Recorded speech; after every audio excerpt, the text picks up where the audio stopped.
Hey, I'm Nate Flax. I'm Noah Longworth McGuire. And this is Talking Lion. Talking Lion is a podcast focused on artist-to-artist conversation. We're primarily artists, a duo called Sleeping Lion, but we've been lucky enough to write, produce, and hang out with so many incredible rising artists since we started our project. Whether it's at sessions or parties or over cups of coffee, we've talked with our creative friends about everything. Music, life, love, and all the subtle complexities that come with being in the middle of a journey. Talking Lion is about hitting record on these conversations and sharing them with you. There's no real structure, nothing really prepared, just friends talking about life and what it's been like and where it's going. We now have a Patreon for fans of our show to help keep this going. Subscribers will become a part of the show in various ways, from providing questions to our guests, to getting a shout out on the show, to actually being on the show to chat with us. We'll even send you a mug. So check out our Patreon at patreon.com/talkinglion. We recorded this episode with our longtime friend, Dylan Dunlap. We first met Dylan while we were all students at Berklee College of Music and remained friends through our move to Los Angeles. Some context for this interview. Dylan had just passed 1 million monthly listeners on Spotify, following his 2019 single, If That's All Right. He had also just released his new heartwarming song dedicated to his girlfriend called Who Would Have Thought. An extremely driven artist with a powerful heart, Dylan Dunlap is changing the game and using his voice to promote mental health awareness as he continues to put out incredible music. So, Without further ado, I'm Dylan Dunlap, and this is Talking Lion.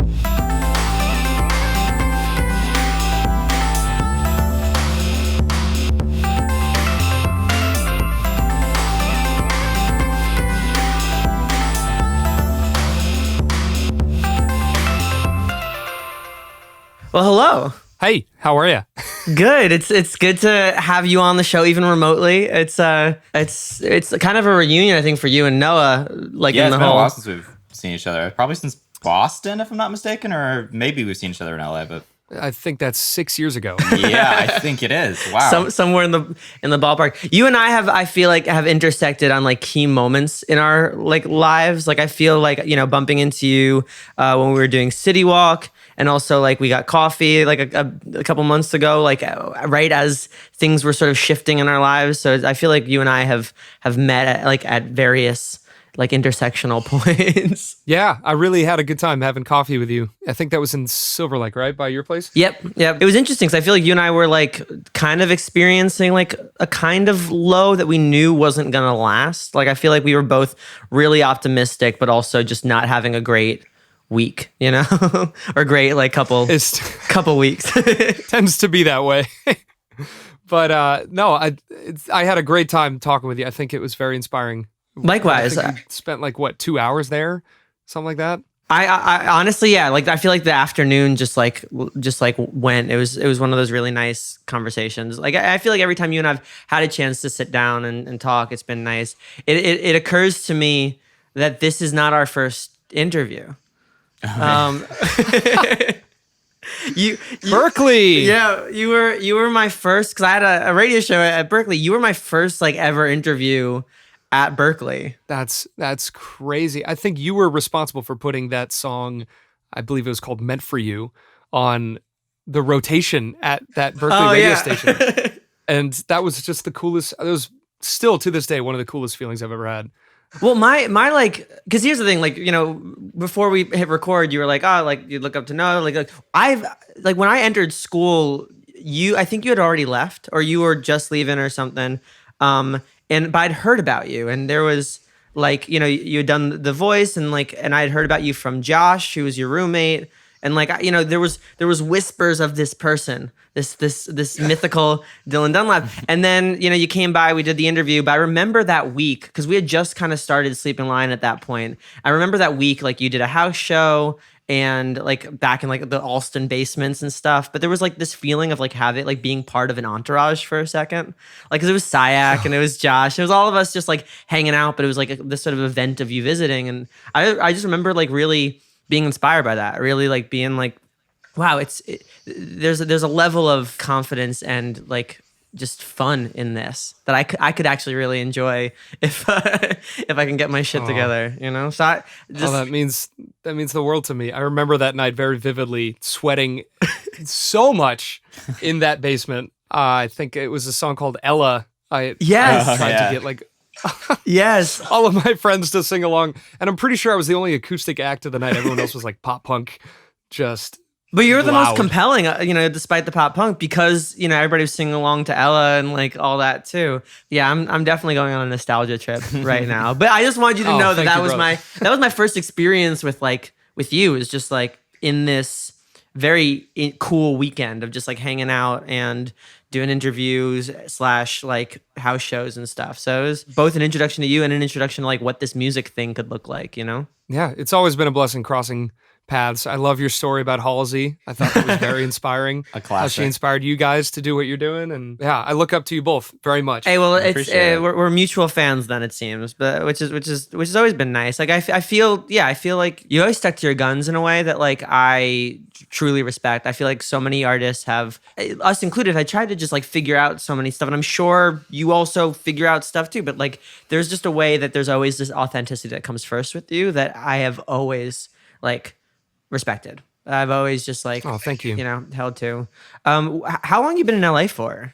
I'm born and raised here. So Oh, I grew up right down the street from where I am quarantined right now with my girlfriend in Studio City. And I really only left for that 1 year in Boston, and then I came back. What was that 1 year like? I mean, obviously there's the Berkeley stuff and there's like the voice stuff, but what was like, was there a highlight of the, of being in Boston for that year? Like something that you took out of it? I think it was that open mic night in the first week of Berkeley orientation. I guess you were a semester after me, correct? So we didn't act. Yeah, we were okay. never, I don't think we So, were at school at the same time. Do you remember how they advertised a bunch of cool events just right at Yep. the beginning Yeah. of Yep. the semester, and then it's a barren wasteland of events for the rest of the year? Yep. much. And I just had this vision for myself that I was going to be a film composer, and I still love scoring things on the side, but I just remember making this really random decision that week in orientation week just to cover Change Is Gonna Come by Sam Cooke at that open mic night. And I just remember hearing a lot of cool feedback, and I thought, wow, maybe I could actually teach myself how to sing correctly. Maybe it's not too late. I could choose a class to better my vocal range and learn more about that. And I just think that was the most impactful moment for me, was just the first few days. I think it's funny.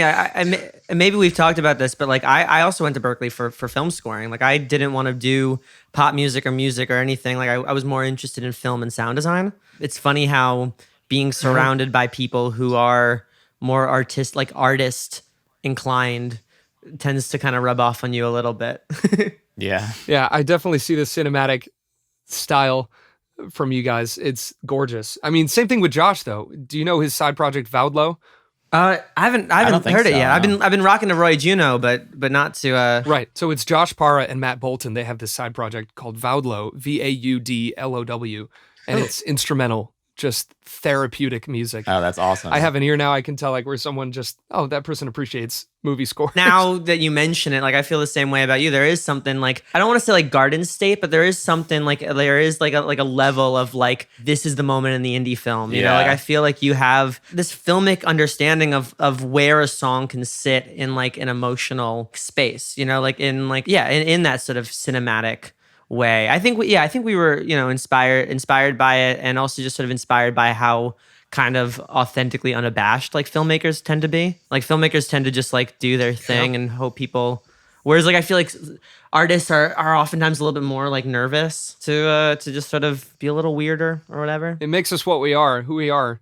I feel like my favorite thing is taking risks and talking about things that are just really taboo, but I know they could help people. I know that it's probably not heard a lot in pop music to talk about toxic masculinity and Yeah. and alcoholism and bad parenting, but I think these things really need to be discussed. So it's almost like a fun game for me to find a balance between really easy listening pop music, but if you were to read the lyrics, it's some serious stuff that I hope can reach out to people. Well, and it's the complexity versus reward aspect of pop music and anything like that. The more we can talk about like toxic masculinity, or the more that we can talk about like inequalities that we see, or alcoholism, mental health, shit parents, like the more we can talk about these things, the more we give permission to other people to talk about these things.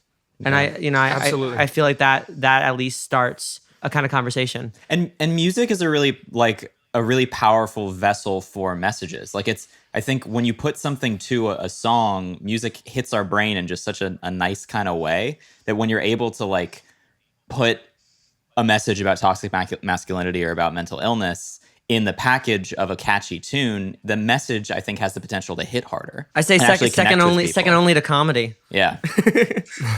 I agree. When you first moved, when you came back to LA, I saw you were doing a lot of busking. Yeah. I'm from New York. I was doing the subway thing. Like, I appreciate the busker life. What was that experience like, and what did you kind of like glean from that maybe has served you since then? Oh, I think everyone should do it at least once in their lives, honestly. There was this class that I helped be a part of recently for Live Nation, where they took a bunch of up-and-coming singer-songwriters and put them through all these courses, and then at the end they could play at the El Rey for all their families and friends in the daytime. And it was really cool. And my involvement with it was being able to talk about street performing to them. And I think my favorite thing is trying to rededicate your efforts as a musician out there and try and prioritize what you should be focusing on while you're out there. It's not about money. It's not about the Instagram followers. It should be about growing and in certain ways that make you feel more comfortable to perform on a stage, because stages become that much more of a blessing when you don't have them. I feel like playing in downtown Burbank, which is where I kind of resided for the most part when I came back to LA, it was great because those moments where I would play for this one guy, he's across the street at Starbucks on a conference call, like mouthing, like, please stop, I'm on this call to me. That I think will be alongside a homeless guy throwing a lighter at me and it exploding, like some of my favorite memories, because I got to realize that you're not always going to make everyone happy.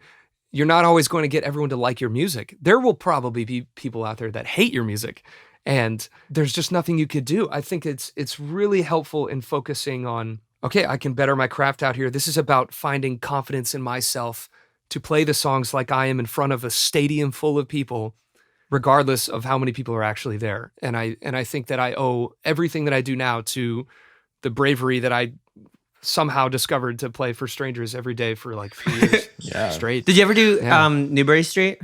I did with Josh and Ryan Watanabe. Oh, wow. I don't know if you remember Ryan. Or no, Ryan was like the first photographer I'd ever seen. Like, I didn't know, like, now I live with an incredible, concert photographer. But I didn't know what that was until Ryan. So Ryan's awesome. Shout out to him. Oh, dude, Ryan, I helped him start his Facebook page for his music back in the day. Oh my God. I'm sure it's still up somewhere, but he is such a talented photographer, man. He's unbelievable. He's crazy good. Yeah, if you're listening, Ryan, hope you've been well. I owe you a call. We did Newbury Street. Like, I remember just being like my fingers freezing off, like just cold. being so cold, but also like how nice like a $20 bill felt. Like the one time you'd get that, like, or the couple times you get that, whatever. Right next to the Trident, the bookstore, right? Yeah. We do there. So, we go down to the there's that spot by the highly contested spot by the CVS. Yeah. Oh, we would go down. Dude, I remember making a sign saying trying to raise money for Catching Fire, the Hunger Games book, because I had just finished reading the first one and the second movie came out and I didn't want to watch it until I read the book. That's funny. And someone actually, instead of tipping me, bought the book and put it in the guitar case. That's awesome. Great. I Ask where wish you I want, could I have met guess. that person. Yeah, we'd go down to the commons and then sort of make our way up, but at that point it would start getting dark and it would be cold and everything like that. I'm aware that what I'm about to say is going to sound somewhat like a veiled bitterness, but I do feel bad for any artist whose first show is like a sold out big venue, because I feel like artists can learn so much from just playing to shit, just playing for the person who wants you to shut up across the street. Or just like trying to play above like the L train, just trying to be louder than the L train and just taking the L. It's just I didn't know you guys did it so much. That's really There was cool. a solid period we were like, let's try to do this as often as possible. And I was doing it in high school too for when I was in New York. But also, I mean, we played plenty of shit out of the Blue shows too. Oh, the art gallery with the dog. Yeah. Dude, that dog was so cute. Oh man, That's the one thing I It would always just remember lay about it. right in front of the stage, right? It was like a just husky, wasn't laid it? out. Like this huge, adorable like wolf of a dog. Yeah. A borderline bear of a dog. There was that in the Middle East upstairs. I remember that one. That's a good one. I was never cool enough to play downstairs. No, I mean, It's not neither were we, but we definitely played upstairs. I remember seeing you actually at Out of the Blue. Out of the Blue was weird though because they charged the same as like Great Scott or like any other like major, indie venue around there, like that level venue, despite being just like a plot on the floor that you would play. It was like they would charge like for a venue, but they were like a so-far show. Yeah. It's definitely bizarre. I think the song that like I first kind of like was brought back into your world with was Liar Lover.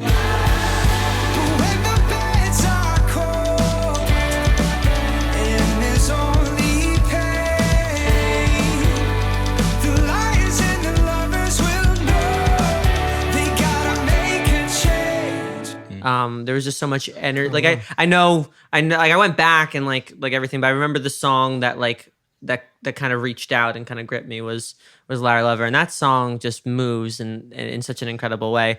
What was the sort of inspiration for that song, and how did it kind of come to be? Oh man, that was a big session. That was a massive session. A lot of guitars in that one. So I have a tight-knit team of Ben Zellico and Kirk Adolph. Ben does drums. He produces with me. He mixes everything. Kirk is guitar, graphic design. We all wear so many different hats and we're best friends. And that was the third song we had ever written together. The first one being Clockwise, the second one being something else, and then Liar Lover. And I love the idea of writing love songs that are not actually about love, if that makes sense. Yeah. I like that Liar Lover. I have no idea what you get from it, but I assume it involves love. And for me, it involved a horrible independent record deal gone wrong in like 2014. And just the idea of if you were to run into somebody that wronged you, quote unquote, wronged you, what would you do? What would you say? Is there forgiveness involved? Do you just go separate ways? And so I feel like the bridge specifically in that song really touches on that. But I never want to make what's the line from the bridge? Should we even work this out? Could I ever hear you out? Would you hear me screaming out? Should we even work this out? Could I ever hear you out? Would you hear me screaming out? Screaming out. So just the conversation of two people, would they listen to each other?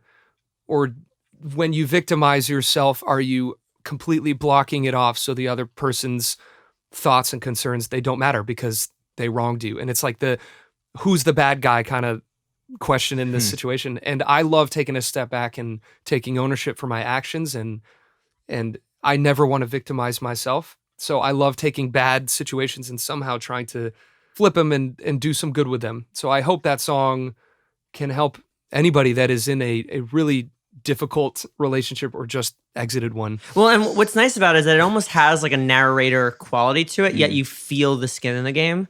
And so you're both like in it and out of it. Like you're both above it and like in the center of it. And I think that's something that oftentimes like I can relate to, in the sense that when you're in those situations, when you're in that place where you got to decide who you are and like what you're going to be in it, you are both removed in seeing the big picture and very much affected by like the minuscule parts of it, like the details of it. So I definitely appreciate that song. Oh, thank you. I remember the first time I heard Face Value was actually when you performed it at Black Rabbit Rose. I think it was a writer's block show.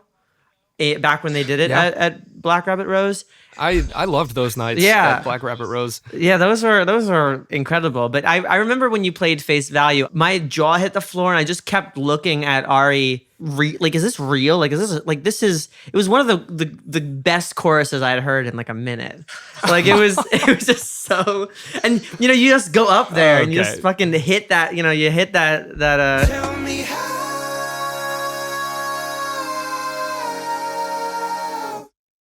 Tell me how.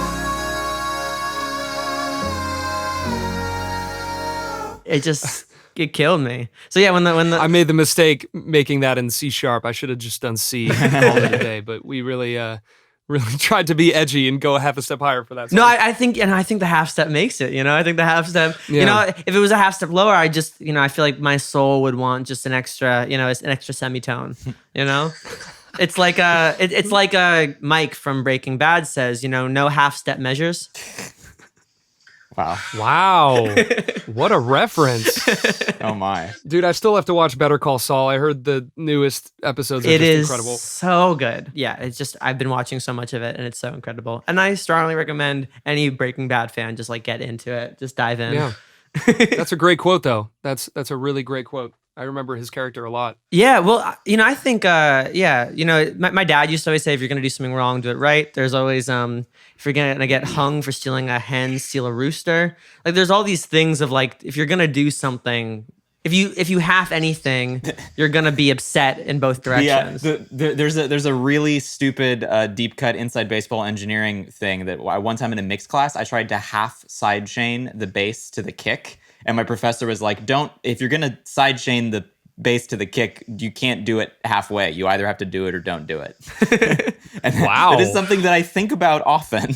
Oh, I so agree with that. But it's like, don't commit to it. Bob Ross, we're just throwing quotes like in your direction. No, Bob Ross says, make big decisions and let them go. That's I've always liked that one. I love it. He would just drop wisdom. Yeah. That's what keeps this exciting, though, is Ben and I, when we go back and forth we're working on 4 songs right now, all at once, and it's a blast sending files back and forth. He's in Sherman Oaks, and we love trying to figure out just what would we do, because the question is always finding inspiration from others, which is crucial, but at the same time, I think that I've established my relationship enough with him and my team to the point where we can go, what do we want to do? And how risky do we want to be, and who cares? Because if we love it, that's the only thing that matters at the end of the day. And your fans are coming for your sensibility, like your fans are coming like for what you bring to the table. Like you make this, like they don't want to know what Ariana Grande or whatever would decide for your music. They want to know what you would decide for your music. And I feel like we have to just, collectively trust our guts a little bit more. You guys do the same with your songs. I feel like it's just time. Time is the only thing that'll help encourage you to believe that you're creating your own sound through time. Yeah. And it's not forced. It just happens through each release. I think that does take time for artists to find and trust their guts and even be able to hear their guts and like what they want. I told you when we were at coffee, we scrapped a year worth of music because it was all right, but it also wasn't where we wanted it to be or what we were vibing with. What's been nice about the quarantine is actually revisiting some of those songs we had scrapped and saying, well, if we were to actually do this and care about it and bring our sensibility that we've earned, I think, to it, what would this look like? And I feel like that's been a really powerful and impactful way of going about it. But that's also, that's what I like about a song like Face Value is that you go there. Like it goes there and it hits like that. What was the process for that song? Was there a line that kind of stood out that sort of opened it up for you? Like, because that's a song that I feel like strikes a chord, but also has a lot of kind of skin in that game along with your sensibility.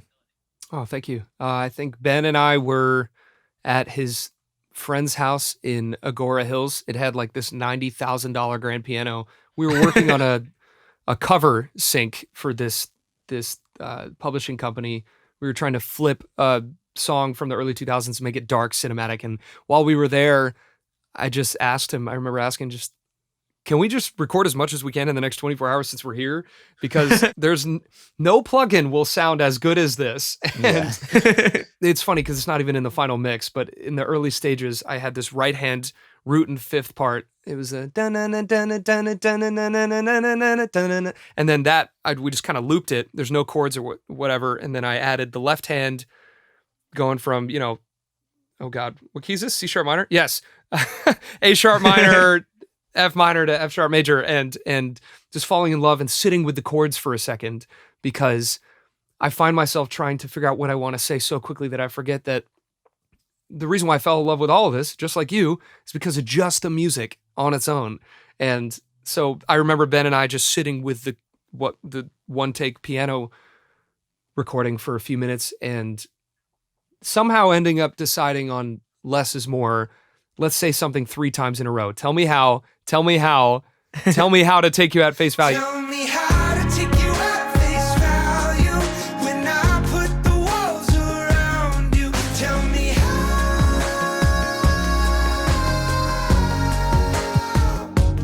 Now, when you say that out loud, it sounds ridiculous, but I always have to remind myself that leaving that room in the song is sometimes what it needs. What is best for the song? And it's not always how many words can I fit into this hook. It's just I can say things in other ways, shapes, and forms in a song. I could say it with the right hand on the piano just as much as a lyric. And so I think that this chorus is really simple. It came from a conversation Ben and I had, and it kind of wrote itself in 45 minutes or so. I think to that, like, you know me, I'm a very lyric-driven person. Like, I really love, lyrical stuff. But I also strongly believe that if there's something that just like grips you, repeat it. Like, if there's something that's just like incredible, forget the words for a second, forget everything for a second. Like, I want to hear it again. I want to hear it 3 times if I can, like I think that's why at this point songs are getting shorter too, is because people are realizing, okay, well, if you don't give them a chorus the 3rd time, they're going to want to hear it a 3rd time. And so they're just going to play the song again. There's this kind of like understanding of okay, yeah, like there's some really compelling parts, and we're just gonna like let you have that, like kind of as like a reward for sticking with this song. So that's how I feel about the song, is that it does say a lot and it does tell a lot, but you get a moment to breathe in the chorus with a melody that just like absolutely stays with you. Thank you. I'm a huge fan of 2 major chords, so I think I'm pretty sure we put them in almost every song. So that's what hooks me is breaking the rules. But as you guys know, we learned all the rules in order to break them. So yeah. I always try to encourage that to myself when it comes to the songwriting, is just what will satisfy my needs musically as much as possible. I feel like Noah and I are somewhat like, our inclinations when they're not reined in tend to go towards the more artistic and potentially Broadway than like the sort of pop lean, which is why we make sure to like trust those instincts, but also like not overdo it and not like go too far in that direction so as to like alienate people who might otherwise enjoy something. only a little Lin-Manuel. Just a little bit. It's like a little sprinkling. It's just it's like a little garnish. You using all a little dash of it, just a little flavor. You get a shallot of Broadway in every one of our songs. I love that. That's amazing. I sort of speaking of pop music and all that stuff too. If that's all right, it's doing and it has done incredibly. Like you have passed 1 million monthly listeners. I'm incredibly proud of you. Like that's thank you. Incredible. Like that's insane. Was there a feeling writing that it was like that it was a shift? It was a change in something? I mean, it fits in your catalog. It carries your sensibilities, absolutely. But obviously there's something about that song that resonated with people in an entirely explosively new kind of way. What was that process of that song like? And how have you felt like through this sort of rise of you and the song, Oh, it's really surreal because a lot of the success has come from Europe. And when my home base is in Los Angeles, I'm not able to see the shows that it is featured in. I'm not able to see like the radio stations that are playing it. So I read an email and I take a second and go, wow, this is younger Dylan would have killed for this. But then I have to move on because there's so much to be done here in America. And I think If That's All Right, it's so weird because you know how you submit a song on Spotify for artists? There's that page, has all the genres and the moods. Yeah. And then the blurb at the bottom that says, basically, tell us why we should listen to your song. Yeah. I owe it to my obsessive compulsive tendencies, but I care so much about doing everything I can for that. And I put out a lot of releases before, If That's All Right. I want to say like 10 maybe total, 9 or 10 songs. And every time it was this ordeal where I would sit down, take a deep breath and spend the next hour doing it. But with If That's All Right, I remember it was the first week of November last year. And we had decided, screw it, why not? End of the year, let's just throw this out there. We can't beat this stripped production that Kirk and I did in Arizona because it is just so raw. Why try to recreate it? Let's just stick with this. Let's get it mastered. Harry Hess mastered it.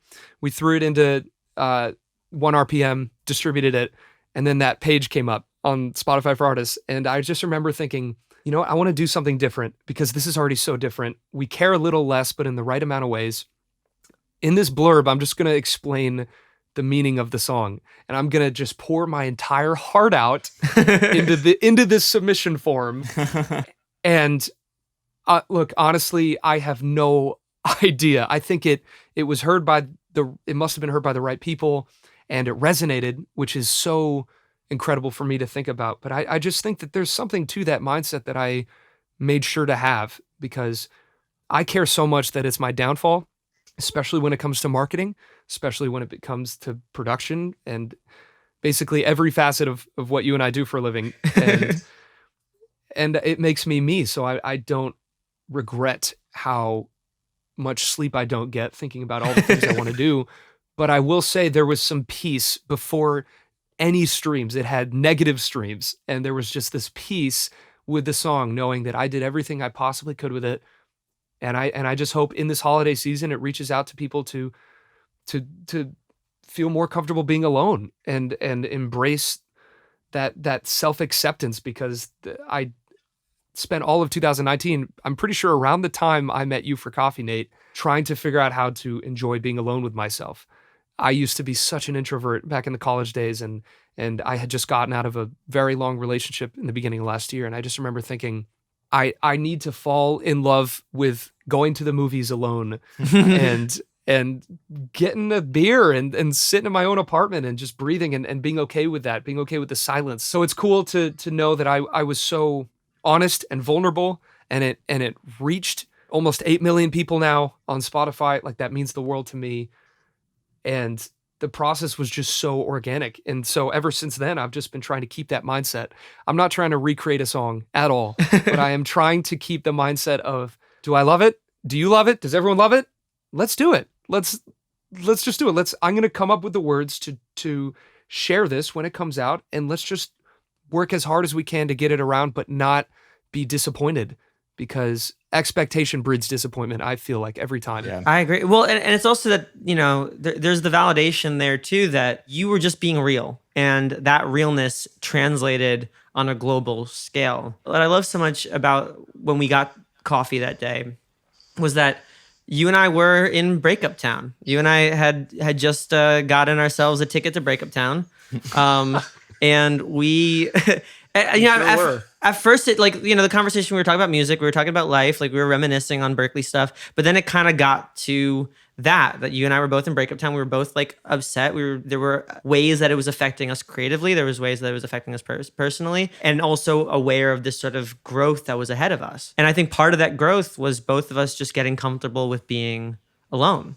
I think so much. I mean, I started therapy this year, and as did I. As did Noah. And there's something that I learned that, I would obsess over relationships because I would put so much of my sort of self-worth in that.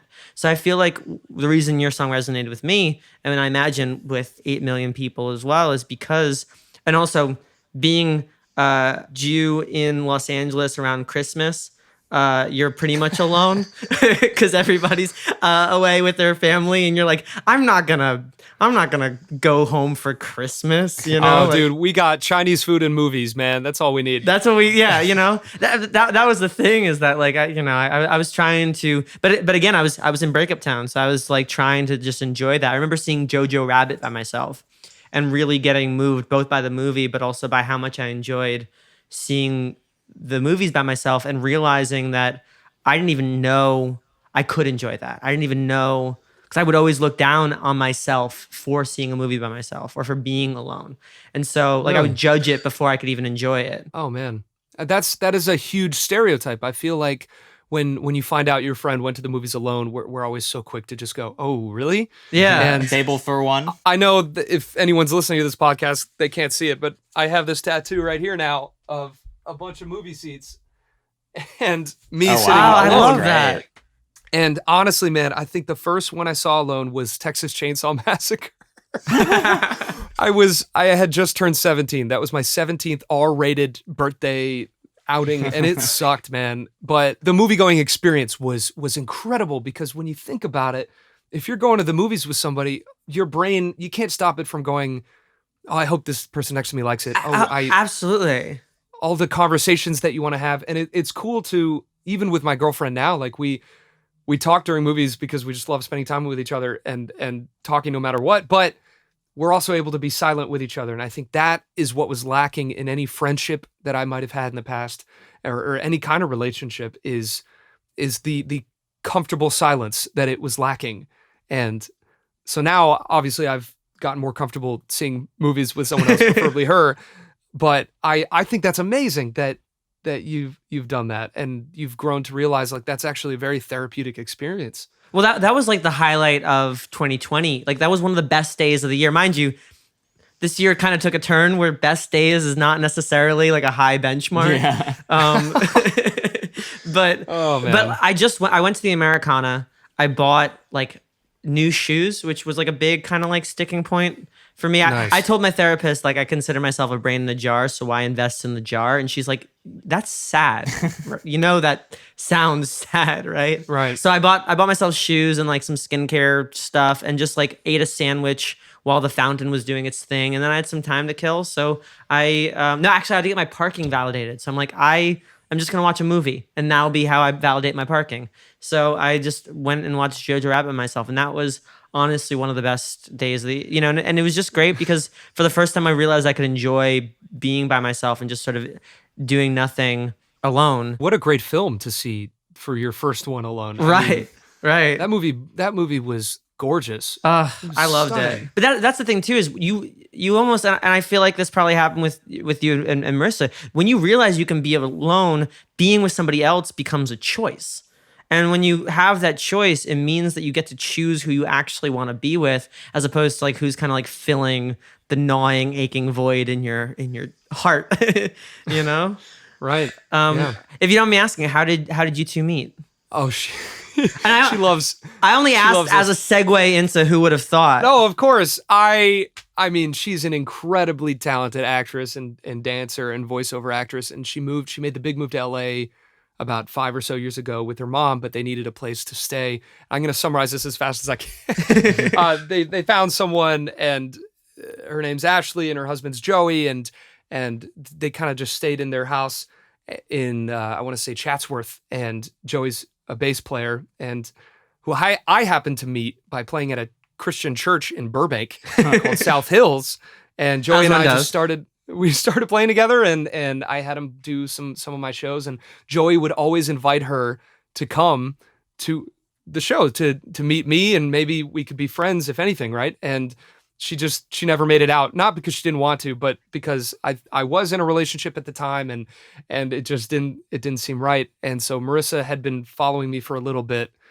from afar, and one night just randomly decided to message me, I think for the second or third time total, just to comment on some rant I did on Instagram, like I used to do a lot.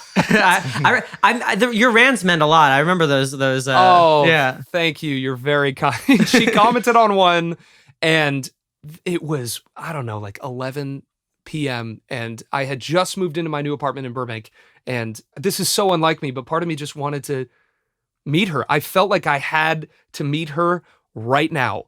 And and I asked her, and literally like 30, 40 minutes later, we met at this bar, and we spent the entire night talking and crying out of laughter and walking around the streets of Burbank. I think we ended at like 4 or 5 in the morning, and it was just so pure, and it was so, I forgot what time it was. I forgot every stress I had on my brain, which is very hard with the things that I struggle with, and it just wiped clean. And we have been best friends ever since, and that's how I like describing her, because she truly is my all-time best friend. When all this is over, I look forward to meeting her. She was hilarious, and I'm not okay with this.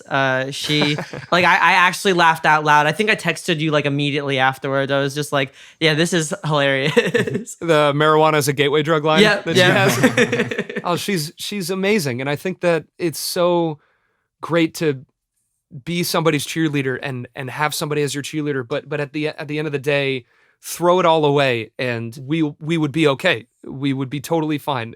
Just take all the all of our money stress away, our jobs. Like our first and foremost priority is how we can love on each other the most. And I think that is what is getting us through this quarantine right now too, you know? Yeah. I can imagine. I'm sure you guys feel the same about each other. I think that this transcends all kinds of relationships, and it's very important to have those people in your life.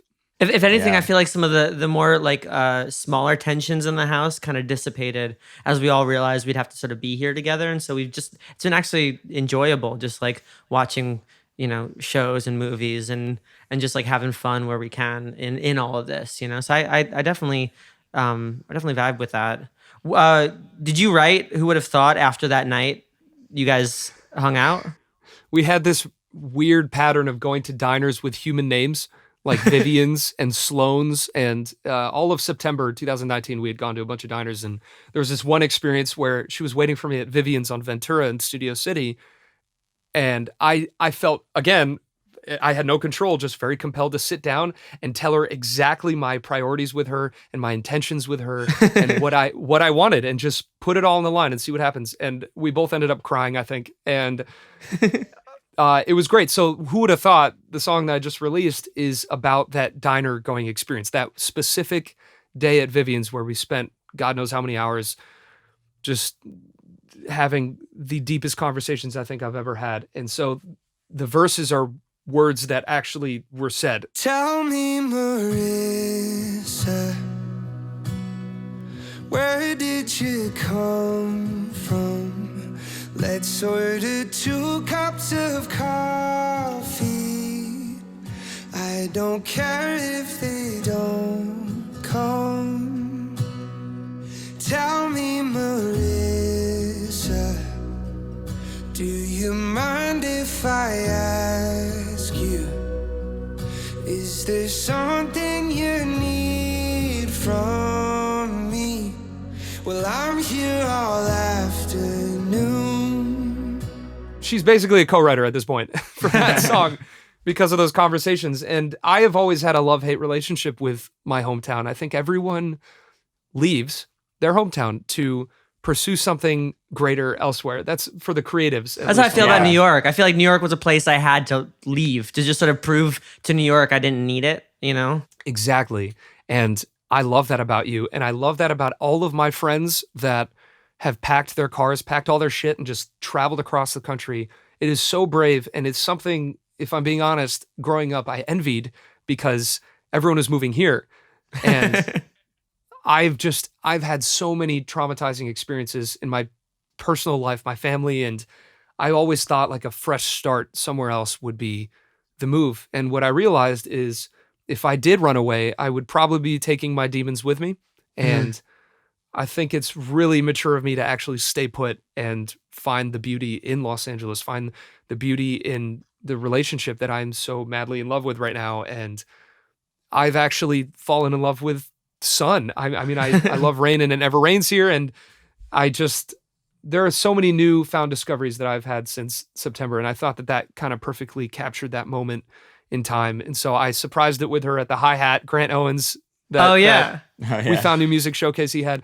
And it was a really huge show, and it was cool. And I didn't tell anybody. And I threw the band off the stage and I just played it for her. And it was a really special moment. I like that I'm able to help people get to know my relationship, but at the end of the day, I like that I'm hopefully able to write in a way where people can get what they need out of it as well. There's a balance. I never want it to be solely about my experiences, if that makes sense. There's a photo of her reacting to the song, right? Yes. That definitely like hit home for me. I'm like, wow, this is awesome. Like there's, like I said, talking about like skin in the game and authenticity. It's like, you put it, like you put yourself out there. But what I like is that you could fill in Marissa with anybody. And I, in my heart, I have, and there is something about that line in the chorus. It's like, who would have thought you'd make me love California?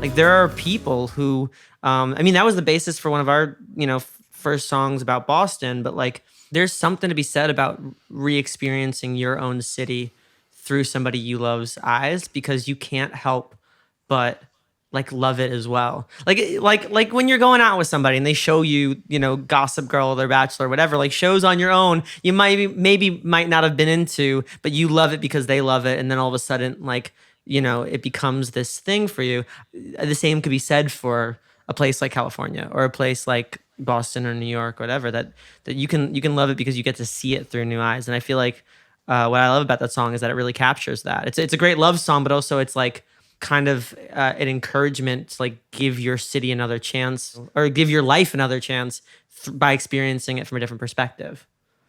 Thank you. Thank you so much, man. That's why it's been in my head for the last 48 hours. That's very nice. Well, I think in that spirit too, in the spirit of authenticity, one of the things that, and you were talking about your rants, and that was actually in a lot of ways, outside of when I got to be part of the entourage for a second, a big kind of introduction to you was when you would post these really candid, as you say, rants, but just like these sort of longer posts about how you were feeling at a certain time. Like you talked about anxiety, you talked about depression, you talked about what it meant to feel all of these things. And I know I was actually reading somewhere that you, there have been various organizations you've been involved with and you've received awards from and stuff, but I think you've in a lot of ways inspired us to be more candid about the mental health experiences that we've had, as well as just making people feel less alone with it by engaging with it. What has that been like for you, being so like open about your experiences with mental health? And what do you hope people can kind of take away from opening up this conversation? I think that the second you realize, going back to that street performing conversation, the second you realize that you will not be able to make everybody happy, there's always going to be judgment. There's always going to be somebody that doesn't like your music. It's the same thing with talking about mental illness. There's always going to be those people that think that's not what you should do. You should shut up and play. Just kind of like people are telling basketball players to just play ball instead of try to talk politics. I mean, the truth is, if you're passionate about something, what a beautiful thing it is to take to a platform and try and spread good. Just talking about things that are literally causing lives to end, to change in so many different ways. I mean, so many people are affected by this, whether it's somebody, one of you guys struggles with it, or you know somebody, it's definitely one of the two. And I think that it's an amazing time now that there are so many creatives that are so vulnerable and honest. And for me, it's never been a gimmick. It's never been because it's what is cool to do. Quote unquote anxiety pop and whatnot. Exactly. The 13 Reasons Why style of creating. I think that I'm so like happy to be in a time where I can go on Netflix and find a movie right on the homepage that's about something like this, that's traumatizing, but it's so beautifully put. And the same thing with music, it's everywhere.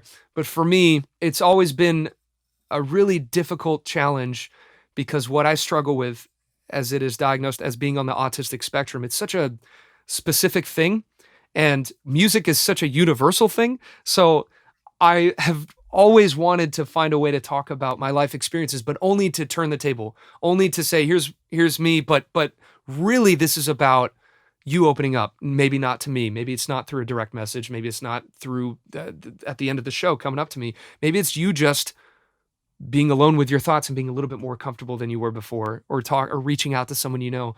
And I feel like I've been through so much that it would be a waste for me to dance around these topics as a songwriter. If I'm writing something and it takes 3 weeks, I don't care, because I want to fall in love with every single piece of music I make. I don't care how long it takes to make it, how short. I want to be able to find the balance between using this as a form of therapy for me, but really just trying to bring people together. The thing with autism, the thing with autism is that it kind of prevents you from feeling a whole lot.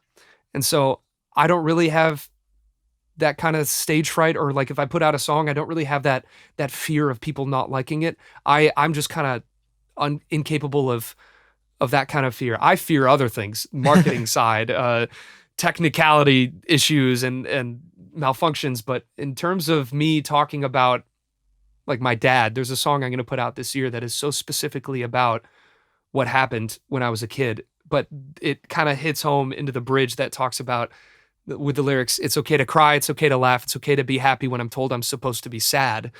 And there are so many moments like that where I'm so grateful that I can use music to find that balance that I'm talking about. And so because I'm not able to feel all that much sometimes, I don't care about taking these risks, because I know that statistically speaking, there are so many people out there that could use the help. And if it's not me, maybe I can promote a mental health organization on my page that is full of actual medical professionals that can do some good, that can help. And any way I can, I'm going to team up with people that don't have enough notoriety online that are doing incredible things. Well, to amplify those messages, what's the name of the song that's coming out about your father? I'm going to call it What We Had. But I do strongly feel like what you're saying, because it was like I was saying before too, is that if we can talk about it, not only are we expressing it, but we give others permission to talk about it as well. And we've both been through mental health things, and I feel like we've also faced various degrees of support, but also taboo avoidance of it as well. I feel like people are still trying to understand what it means. Even in the music community, I feel like sometimes we've had to take mental health days, or sometimes we've had to, sometimes we just have not necessarily acted like ourselves because we've been having a weird day, and it's taken in a certain weird way. So I feel like just everybody having permission to be themselves and to feel everything they feel, and actually knowing that feeling highs and lows and these complex combinations of the two are not wrong, that they're valid, and that they're part of what living is, especially in 2020 when there is genuine reasons to be anxious and depressed and confused, and that oftentimes we distract ourselves because we don't want to face what's around us. I mean, at least personally, I've just personally had a larger run-in with mental health than I have in the past of my life, without going into too much detail. And one of the things I have faced a little bit is stigma within myself, and stigma from like people who are close to me, and just learning to open up and be okay with that.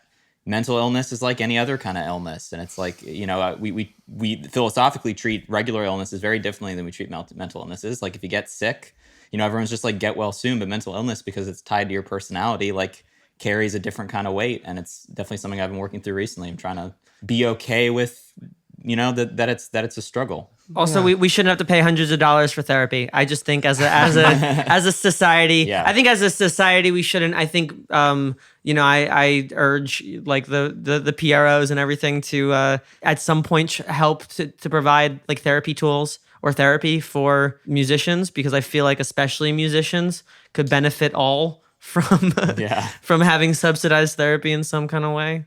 But Yeah. I appreciate you sharing, Noah, by the way, man. Thank you for that. I think we treat a nut allergy so easily, right? Just EpiPen, or you take Claritin or something, that's it. No one cares. But like when it becomes a psychological condition, it's so much more embarrassing for us sometimes. And I think it's just about breaking the stigma, man. I think it's about being able to have small talk about it. Yeah. So something I've never experienced growing up is a full family having dinner, and everyone's together, and you're able to talk about all your issues and like, how was your day? Like that never really happened for me, but I feel like that I can either wallow in my misery and sadness for everything I didn't experience, or I can try and contribute to maybe prevent things from happening for other people, or contribute to just this conversation shifting to the point where you can go, how was your day? How was work? How was your depression? You just give it the time of day. yeah, And enough of that. This is what my girlfriend teaches me by asking me how my issues are so head on the way she does, is it makes you feel like it's okay to talk about it, because it's worded in such a normal, comforting way that is wrapped around other conversational topics. And it's not a secret. It's not a secret No, that you have to exactly. dance around. I feel often, especially when it comes to trauma is treated like this secret that when you finally get to actually talk about it, it's usually in the context of somebody else sharing trauma, and letting all of these guards down, letting a degree of vulnerability person to person, like you said, lets it become a part of your day. It lets it become this way of connecting and this way of being open, so things don't fester in an unhealthy kind of way. I agree. And maybe practicing that so much can lead you to caring a little less about the labels. Yeah. And just realizing you are normal is you're never going to achieve it. It is impossible to be quote unquote normal and to try and seek that out. I have personally failed every time and forgotten that I am perfectly enough as I am. Well, and David Foster Wallace said that which seems to express tends to invoke, which oftentimes when we say, oh, we're depressed, oh, we're anxious, like we are this or we are that, sometimes because we are now labeling ourselves as this, oh, I am fucked up, oh, I am traumatized, etc. When we label ourselves as these things with all of the sort of societal baggage that those labels come with, we could even sometimes exacerbate those problems when we express them in this sort of way that isn't to like level it out, but instead to like label ourselves and kind of shame ourselves for feeling human, So I feel like there's definitely something to be said, about just being real and letting it be as much a part of your daily life as anything else. And that's enough.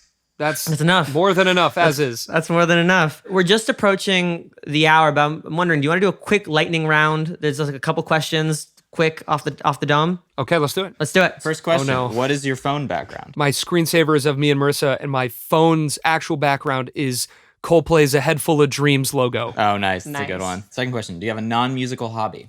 Oh, no. It's a tough one, I know, for us. You guys answer that. Pickling. No. I Pickling. play a lot of video games. I love writing poetry, riding my bike, writing TV reviews. I've been Noah. getting into visual art, like doing like graphic design stuff more recently, and Nice. like collage kind of art. Video games is an obvious one. I really like cooking, like making cocktails, some good stuff. Nice, man. Oh, you got a cocktail maker in the house? Oh yeah, That's- he's that's- incredible. yeah. Yeah. He made me like a latte with like rose syrup. Oh, yeah. Like I asked for coffee and he gave me like a rose like latte. a, like a Oh, rose wow. latte. You better have charged him like $7 for that. Yeah. I'm counting my blessings. I've got a tab going. He's got a tab going.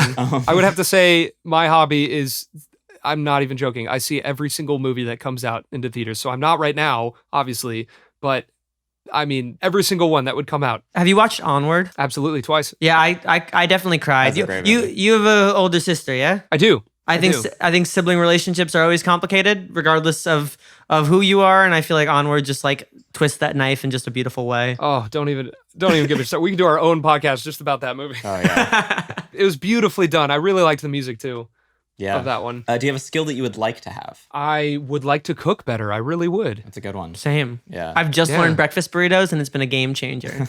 Oh my goodness, every day. Every day Yeah. you're doing it now, That's been every day. Yeah, I think I've had a breakfast burrito like 6 out of 7 days out of the week since quarantine started. It's fine. What would you say your superpower is as Dylan Dunlap? Which that sounds like a superhero name, by the way. Like Dylan Dunlap It does sounds sound like a Stan Lee character. like a Stan Lee's like alter No ego. way. Because they're Really? all like alliteration names. Like yeah, Peter Parker. Like Lois they're all. Lane. I wish Lois I could Lane. take credit. I wish I could take credit for it. Selfless love. Like I just want to unconditional loving of people. I strive to do that at least. That's a good one. I think Superpower. you care so honestly that like for anybody in LA who's used to having their own guard up, it's like at first just like oh no, and then you're like, oh, this person cares just so genuinely and honestly that like I'm just gonna also give that back. Like I'm gonna just like Yeah, I don't want anything from anyone. You guys are the same way too. I get that vibe. It's like if that's the superpower, then No, great. I think that is a superpower. that's absolutely honestly. a superpower. Being able to like care without having your guard up is absolutely huge. But that's why too, it's like in Los Angeles, it's such a weird town to have that superpower because it is genuinely a superpower. And people are not used to experiencing it. It is like seeing Superman for a second. All right. Important question. Would you be a pirate? I was obsessed with the Pirates of the Caribbean films. Oh, yeah. I would absolutely. I think I wanted to be Will Turner the most. that's a Oh good yeah. Orlando Bloom. Yeah, that's fair. Do you? What was your first tattoo? It was in Boston. Again, they can't see this, but I have a full blown octave on my left arm, C to C. It was just the keyboard by itself, all the white and black keys, and it was the most painful experience of my entire life. Nice. Can you? Because I also know. I happen to know some of your tattoos. This doesn't always happen on the show, but I happen to also know the arrow, and I really like the arrow. Can you describe that? Oh, the I have an arrow on my right forearm. I heard from my good family friend Jerry McQueen. He was telling me about this motivational speaker that inspired him. I think it was online or something. He was talking about when you're facing a really challenging obstacle, it's right in front of you. Visualize maybe a highway, right in the middle of the highway in the desert, and you just can't get through it. But our mentalities are usually to just figure out a way, bulldoze it down, tear through it, just push through, that kind of mindset. And this guy was talking about it. What if we thought about this obstacle as an arrow instead that could guide you into a different destination? So instead of walking through this thing and trying to fix this thing, because the reality of life is that there's a lot of things we don't have control over. There's a lot of things we can't fix. Maybe that is supposed to make us pivot in a completely different direction and maybe go off course. I love that. Yeah, that's great. I remember you posting about that tattoo, but I didn't. I remembered that I loved the story, but I couldn't remember what specifically that story was. So I'm glad that you shared that. Thanks. What was the first concert you attended? My mom forced me to go to Bon Jovi. Ooh, that's a good one. Now, nothing against Bon Jovi. It's just when you're 8 years old and everybody's just middle-aged screaming these songs you don't know at the Staples Center. And I don't know. I did not have a good sounds time. a bit weird, but that's a fun one. Oh, yeah. What's your go-to karaoke song? Oh, man. Would you believe me if I said I've only done it once? I've only done karaoke like once. We've been asking this question a couple times, and you either have somebody who's like, I love karaoke and I do it all the time, or you've got people who are like, I don't really fuck with karaoke that much. Yeah, it's not even a cocky thing. I find myself very uncomfortable because I don't know if I'm supposed to try or get very drunk and then try. Yeah. It's a whole... I would say the time I did karaoke, some whiskey was consumed, and I had done, I think it was All These Things That I've Done by the Killers. Nice. Oh, that's a good one. Nice.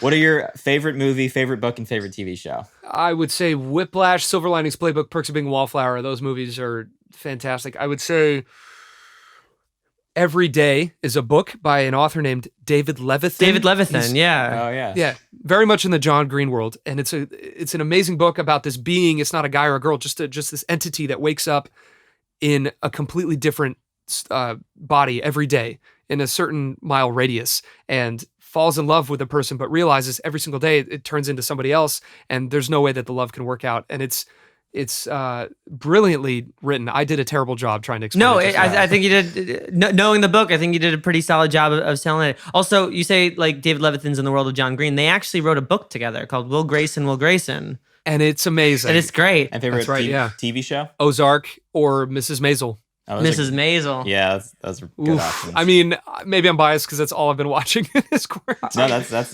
But I mean, as a kid, I loved Smallville. That was the only thing I would watch. yeah, that's a fun show. I don't know if it holds up though. Should we try it sometime? I'm sure it would. I mean, I imagine it would. I feel like in that time, As much as a CW show could. I imagine in that time, people were either watching Smallville, Lost, or House. Like I feel like you were on one of those trains. Mind you, you might have dabbled with others, but you were either like you were a diehard fan of one of those shows back in like 2007. Those were the good days when you had to wait one entire week for the next episode. You actually digest it better.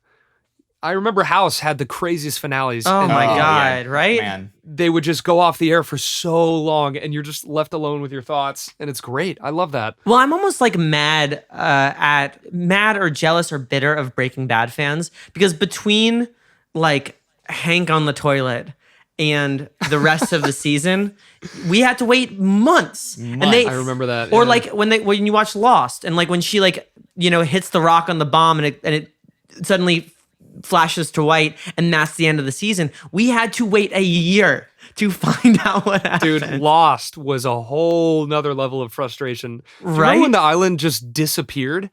When they Yes. just, Oh yeah. oh man, I was so mad. I forgive Damon Lindelof just because The Leftovers and Watchmen are so good. Both on my list. I have a very long list, so I'm gonna have to check those out. I strongly recommend. Keep in mind though that they're both, despite being very different shows, the same flavor. It's the same writer. So it's like Damon Lindelof. He's like one of my favorite TV writers. He's like also low key one of my heroes. But yeah, he's The Leftovers, and he did Lost, but he also did The Leftovers and Watchmen. Nice, man. Do you have a scar with a story? Many. I was kind of just, I ran around in middle school for no reason. I was such a weirdo, and I ran throughout the halls to get to the next class for fun. And I remember this one kid tripped me, and I fell face first into a fire extinguisher. Oh. And it cut my entire eyebrow open. I remember waking up in the vice principal's office, and he was asking what happened, and I didn't know, and the guy was denying it. It was this whole drama, and I was just like, can we just all go home? Everything's fine. But man, that was rough. I'm thankful I don't remember a majority of that experience. Yeah.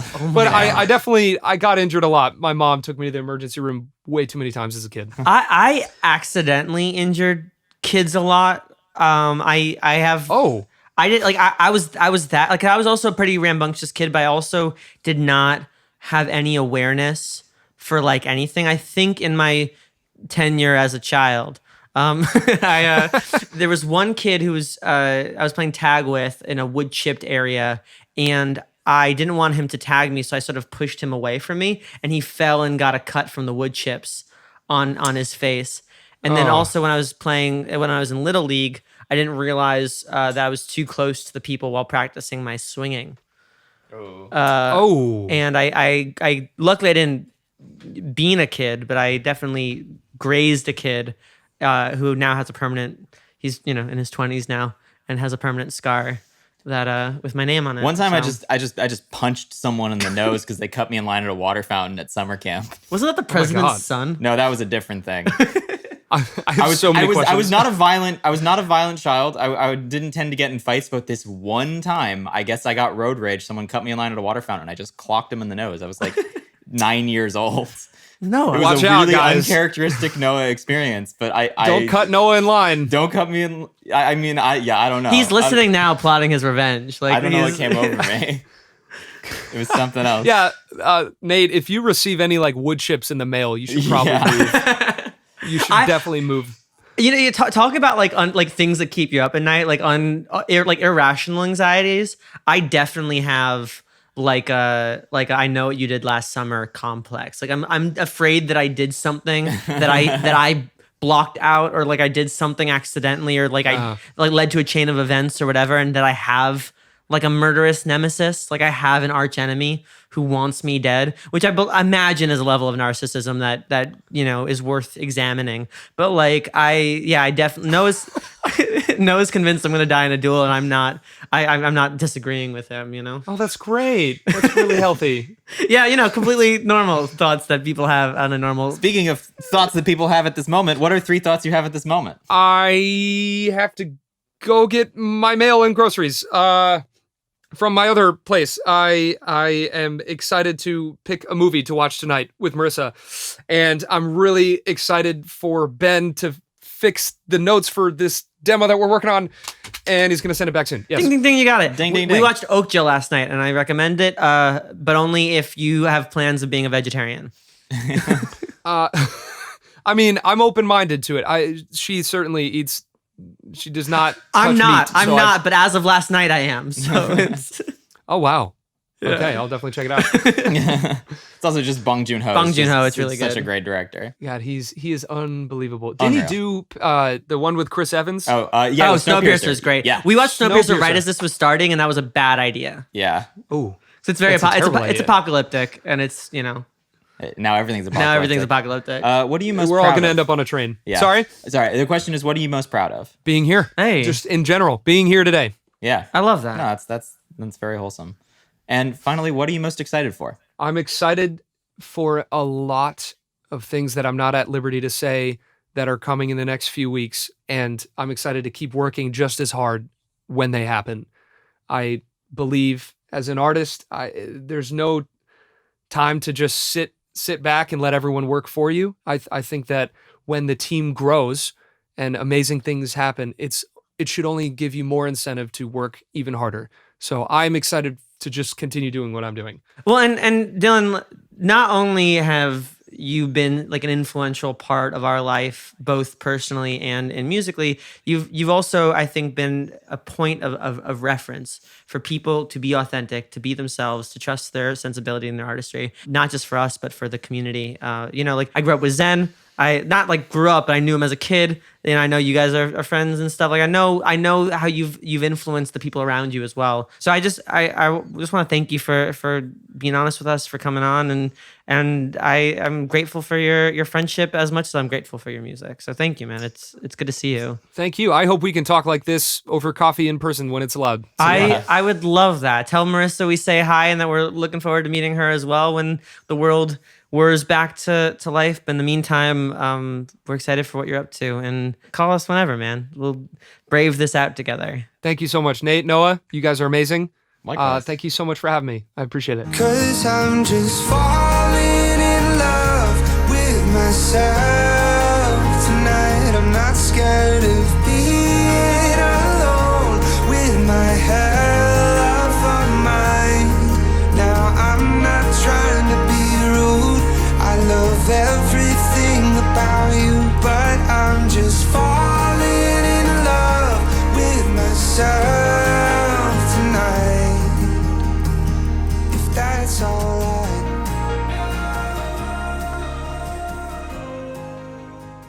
We would like to thank Alan C. for supporting Talking Lion on Patreon and Isotope.